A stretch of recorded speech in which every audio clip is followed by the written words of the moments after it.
আসসালামু আলাইকুম, সবাই কেমন আছেন? এখন রাত প্রায় 12টা বাজে। আমি দাঁড়িয়ে আছি আমার বারান্দায় শিউলি ফুল গাছের সাথে। এই যে দেখাচ্ছি আমার শিউলি ফুল গাছ, কত সুন্দর ফুল ফুটছে। এবং এই রাতে শিউলি ফুলের ঘ্রাণ নেওয়ার জন্য আমি এখানে আসছি। এই কাজটা আমি প্রায় করি, এখানে আসে কিছুক্ষণ দাঁড়িয়ে থাকি শিউলি ফুলের ঘ্রাণ নেওয়ার জন্য। দেখেন এই যে আমার শিউলি গাছটা,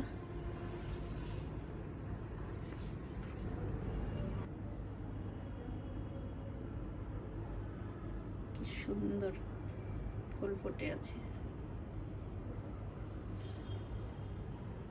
একদম ঘ্রাণে চারদিক মম করতেছে।